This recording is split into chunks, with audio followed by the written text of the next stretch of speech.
بسم الله الرحمن الرحیم. ګرانو ملګرو، تاسو ته په لرن انګلیش ان پښتو چینل کې په حیراله او ستړي مشو یم. ملګرو، که چېرته تاسو روان انګلیش زده کول غواړئ نو دا شپېته جملې ضرور وګورئ. کلاس تر پایه پورې وګورئ او که په چینل باندې نوي یاستئ نو چینل هم سبسکرایب کړئ. ویډیو لایک کړئ او ویډیو د خپل کور ماشومانو سره هم وګورئ. راځئ چې خپل نننی کلاس شروع کړو. هلو، سلام. که موږ چېرته په چا باندې سلام اچو په یو انګریز باندې نو موږ به ورته په انګلیش کې وایي هلو. آی ایم ګریټ، زه ښه یم. که موږ یو کس ته وایي چې زه ښه یم نو په انګلیش کې به ورته وایي آی ایم ګریټ.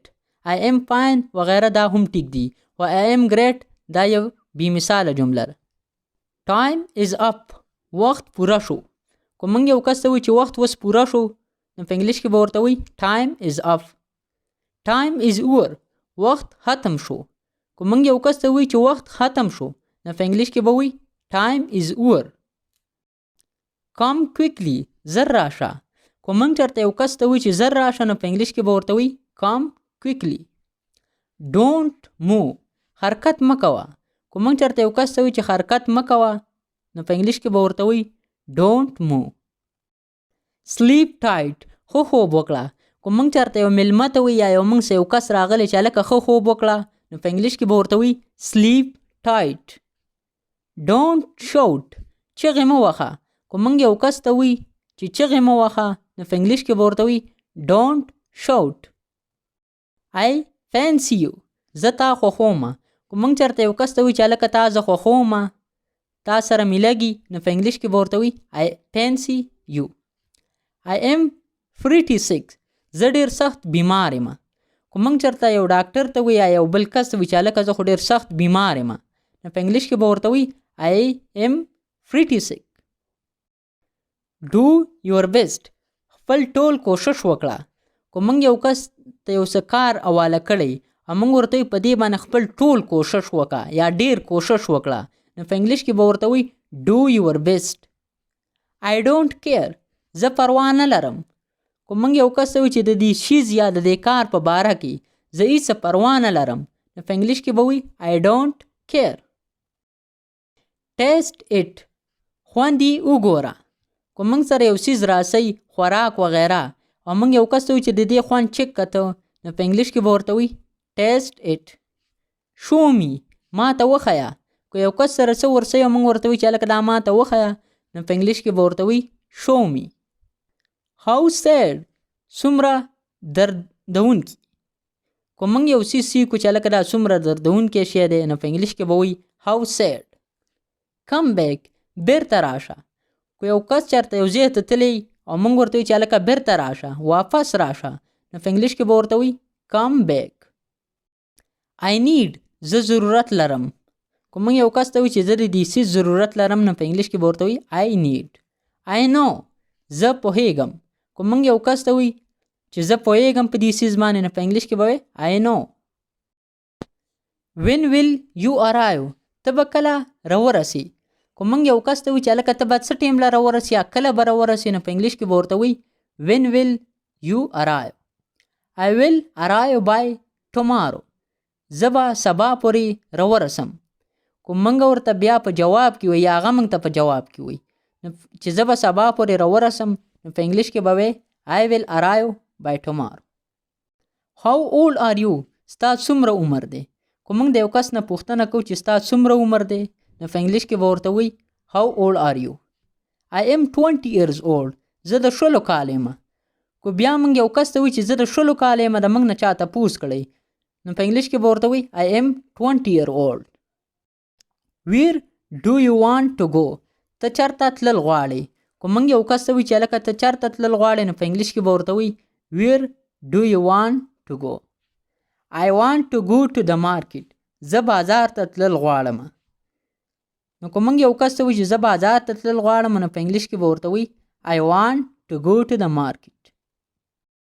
ویر ډو یو لیو، ته په کوم ځای کې اوسیږي. که موږ د یو کس نه پوښتنه کوو چې ته په کوم ځای کې اوسیږي نو په انګلیش کې به ورته وایي ویر ډو یو لیو. آی لیو ان پېښور، زه په پېښور کې اوسیږم. که موږ یو کس ته وایي چې زه په پېښور کې اوسیږم نو په انګلیش کې به ورته وایي آی لیو ان پېښور. که بیا ورته موږ چېرته یو بل ځای ښیي نو موږ به ورته صرف داسې وي I live in بیا به د هغه ځي نوم والی چې په کوم ځای کې ته اوسېږي. I don't know زه نه پوهېږم. خو موږ یو کس ته وي چې په دې څیز خو زه نه پوهېږم نو په انګلیش کې به ورته وي I don't know. help me ما سره مرسته وکړه. خو موږ چېرته یو کس ته وي چې هلکه ما سره لږه مرسته وکړه مدد راسه وکړه نو په انګلیش کې به ورته وي help me. where are you چېرته یې. خو موږ د یو کس نه تپوس کوو چې ته چېرته یې نو په انګلیش کې به ورته وي where are you. I am on my way زه په لاره کې یم. خو موږ چېرته یو کس ته وي چې زه په لاره کې یم نو په انګلیش کې به ورته وي I am on way. make my bed زما کټ ساز کړه. خو موږ چېرته یو کس ته وي چې زما کټ ساز کړه نو په انګلیش کې به ورته وي make my bed. relax here tonight نن شپه دلته آرام وکړه. خو موږ چېرته یو کس ته وي چې هلکه نن شپه چېرته ځمه دلته آرام وکړه نو په انګلیش کې به ورته وي relax here tonight. bolt the door دروازه بند کړه. خو موږ چېرته یو کس ته وي چې دروازه بند کړه نو په انګلیش کې به ورته وي bolt the door. latch the door دروازه زنجیر کړه. خو بیا موږ چېرته یو کس ته وي چې را دروازه زنجیر کړه نو په انګلیش کې به ورته وي latch the door. latch اصل کې زنجیر ته وي. I terribly tired زه ډېر سخت ستړی یم. خو موږ چېرته یو کس ته وي چې زه ډېر سخت ستړی یم نو په انګلیش کې به ورته وي I terribly tired. let's have a chat راځه چې ګپ شپ ولګو. خو موږ چېرته وي چې راځه مړه چې لږ ګپ شپ ولګو نو په انګلیش کې به ورته وي let's have a chat. where is انور انور چېرته دی. خو موږ د یو کس نه پوښتنه کوو چې انور چېرته دی او بل کس ورته ښیي نو په انګلیش کې به ورته وي where is انور. خو بیا ورته موږ بل کس ښیي نو د where is بیا به د هغه کس نوم وایي. I don't know where he is ما ته پته نشته چې هغه چېرته دی. خو موږ چېرته یو کس ښیي چې ما ته پته نشته چې هغه اوس کوم ځای کې دی نو په انګلیش کې به وي I don't know where he is. please come in دننه راشه. خو موږ چېرته یو کس ته وي چې هلکه دننه راشه نو په انګلیش کې به ورته وي please come in. please have a seat تشریف کیدی. خو موږ چېرته یو کس ته وي چې تشریف کیدی نو په انګلیش کې به ورته وي please have a seat. who is knocking at the door دروازه څوک وهي. خو چېرته یو کس دروازه وهي او موږ د یو بل کس نه تپوس وکړو چې دا دروازه څوک وهي نو په انګلیش کې به ورته وي who is knocking at the door. there is someone to see you تاسو سره څوک میلاوېدلو له راغلی دی. خو بیا ورته موږ ووایو چې تاسو سره څوک میلاوېدلو دپاره راغلی نو په انګلیش کې به ورته وي there is someone to see you. I take shower and get dressed زه لامبم او بیا کپړې اچوم. خو موږ چېرته یو کس ته وي چې زه لامبم او بیا کپړې بدلوم یا اچوم نو په انګلیش کې به وي I take shower and get dressed. I brush my tooth زه خپل غاښونه صفا کوم یا زه د خپلو غاښونو برش کوم نو په انګلیش کې به وي I brush my tooth. I offer morning prayer زه سحر مونځ کوم. خو موږ چېرته یو کس ته وي چې هلکه زه د سحر مونځ کوم نو په انګلیش کې به ورته وي I offer morning prayer. I do exercise daily زه روزانه ورزش کوم.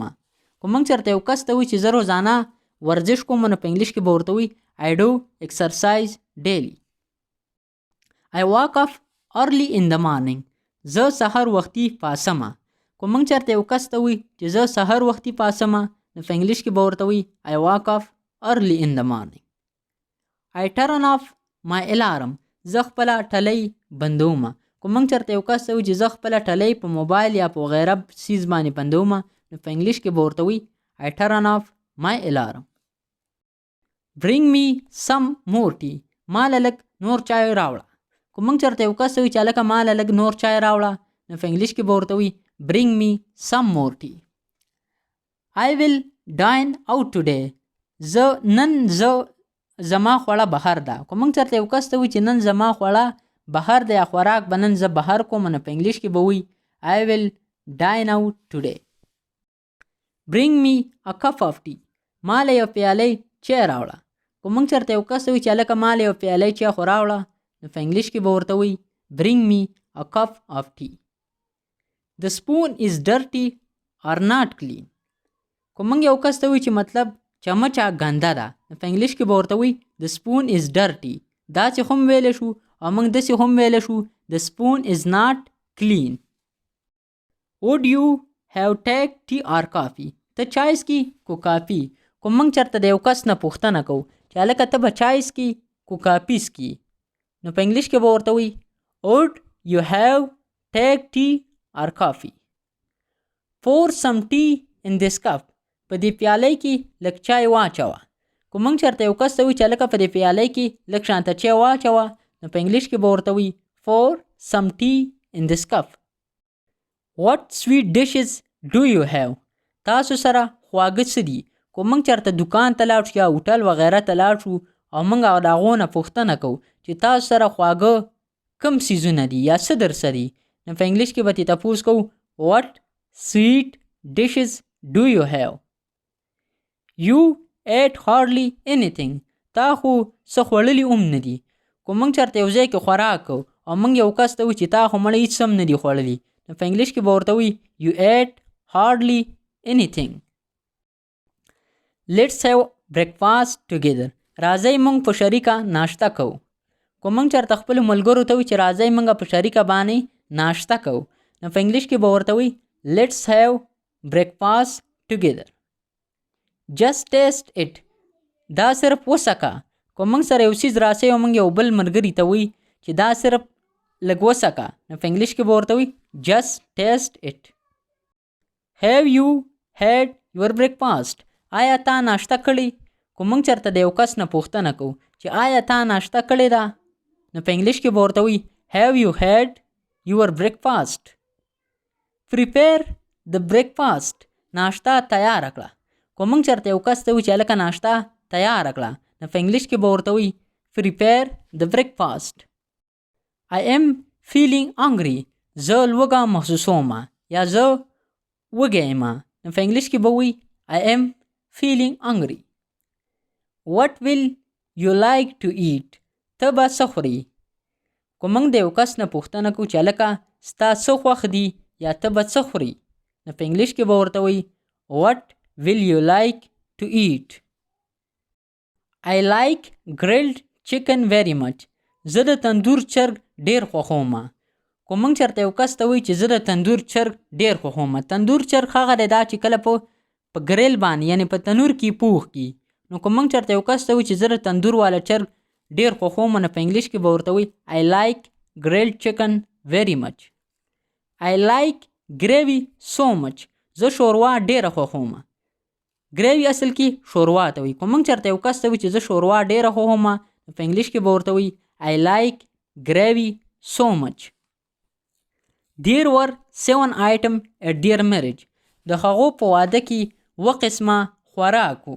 که موږ چېرته د چا واده لتلي او بیا موږ چېرته یو کس ته وایي چې د هغو په واده کې 7 قسمه خوراک و، نو په انګلیش کې به وایي There were 7 items at their marriage. Nina is an expert cook. نینا ډېره ښه پخلی کوي. که موږ چېرته یو زنانه یادو یا یو کس یادو چې دا خو ډېر ښه پخلی کوي، نو په انګلیش کې به وایي Nina is an expert cook. They have invited me to lunch. هغې ماله د غرمې روټۍ بلنه راکړې.